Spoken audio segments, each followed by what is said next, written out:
শুটকি, এই শুটকির সাথে বাঙালির আবেগ জড়িয়ে আছে। শুটকি বোনা এর নামটা শুনলেই জিভে জল চলে আসে, আর সেটা যদি হয় লইট্টা শুটকি বোনা তাহলে তো আর কথাই নেই।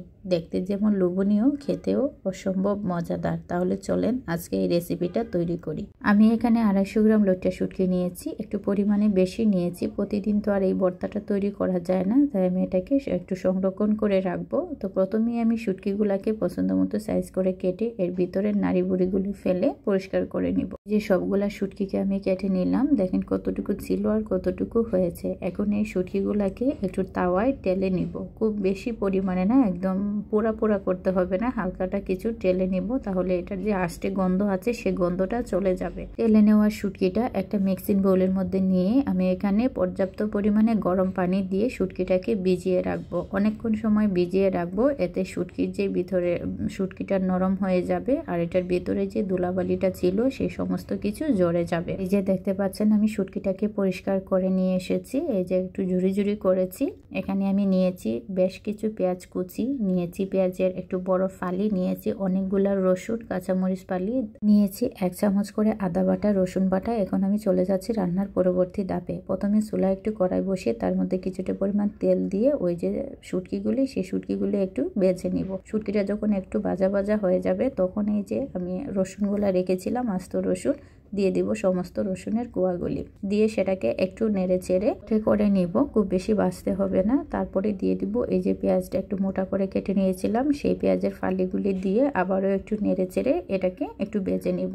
এটাকে সিদ্ধ করতে হবে না, দুটোটা জিনিস যখন একটু সফট হয়ে যাবে যেভাবে ভিডিওতে দেখাচ্ছে তখনই আমি এটাকে নামিয়ে নিব। তখন চলে যাব রান্নার পরবর্তী ধাপে। চুলায় আবারও একটা কড়াই বসিয়ে সেখানে বেশ কিছু পরিমাণ তেল দিয়ে ওই যে পেঁয়াজ কুচিগুলি দিয়ে একটু ভেজে নিব। এভাবে শুটকি বোনায় পেঁয়াজের পরিমাণটা, তেলের পরিমাণটা খুব বেশি লাগে, যেহেতু এটা একটা রাজকীয় খাবার, তো রাজকীয়ভাবেই রান্না করতে হয়। তো পেঁয়াজটা যখন একটু লাল হয়ে যাবে আমি দিয়ে দিচ্ছি পরিমাণ মতো লবণ আর রসুন বাটা দিয়ে এটাকে একটু মিক্স করে নিব। এটা একটু বেজে দিয়ে দিব আদা বাটা দিয়ে আবারও এটাকে বাছতে থাকবো। অনেকেই দেখে মনে হতে পারে রান্নাটা অনেক জটিল, আসলে একদমই না। ভিডিওতে মনে হচ্ছে জটিল, কিন্তু আপনি যখন এটা নিজে ট্রাই করবেন তখন এটা একদমই জটিল মনে হবে না।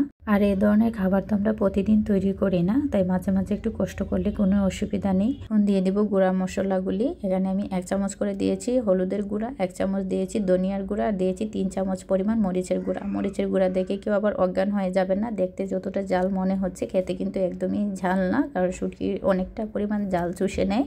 বোনাতে যদি একটু ঝাল না হয় তাহলে এটা খেতে একদমই মজা লাগে না। তো শুটকির বোনাটা যখন মশলাটা একটু বোনা হয়ে এভাবে তেল উপরে উঠে চলে আসবে তখন দিয়ে দিব ওই যে আমি শুটকি আর পেঁয়াজ রসুনটা একটু সটে করে রেখেছিলাম, সেটা এখানে দিয়ে নেড়ে চেড়ে এটাকে একটু কষিয়ে নিব।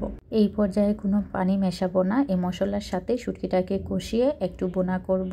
তারপরে যখন এটা কিছুটা পরিমাণ কষানো হয়ে যাবে তারপরে দিয়ে দিব পরিমাণ মতো গরম পানি। অল্প করে পানি দিয়ে এটাকে কষিয়ে কষিয়ে রান্না করতে হবে। একসাথে বেশি পরিমাণে পানি দিয়ে দিলে শুটকির মধ্যে এই মশলাগুলি ভালো করে সেট হবে না, তাই অল্প অল্প করে পানি দিয়ে এটাকে কষিয়ে রান্না করতে হবে একটু সময় নিয়ে। মাঝে মাঝে এটাকে নেড়ে চেড়ে দিতে হবে। তো রান্নার একদম শেষ পর্যায়ে চলে এসেছে। এই পর্যায়ে আমি দিয়ে দিব বেশ কিছু কাঁচামরিচ। কাঁচামরিচের মুখটা ছিঁড়ে দিয়েছি, এটা ঝালের জন্য নয়, শুধু ফ্লেভারটা এটার সাথে সেট হওয়ার জন্য। তো আমার রান্নাটা মোটামুটি শেষ। আমি একটু রসুন উঠিয়ে দেখছি যে রসুনটা সিদ্ধ হয়েছে কিনা, তো বেশ ভালোভাবেই সিদ্ধ হয়েছে। তো আমার রান্নাটা মোটামুটি শেষ হয়ে গিয়েছে। এই পর্যায়ে আমি উপর থেকে বেশ কিছু ধনিয়া পাতা ছিটিয়ে দমে বসে রেখে দিব। কেমন হয়েছে আজকে শুটকি বোনা কমেন্ট করে জানাবেন। যারা শুটকি পছন্দ করেন না তারাও এভাবে একবার ট্রাই করে দেখবেন। আশা করছি এরপরে থেকে আপনারা শুটকির প্রেমে পড়ে যাবেন। তো ভালো থাকবেন সবাই, দোয়া করবেন আমাদের জন্য। আসসালামু আলাইকুম, আল্লাহ হাফেজ।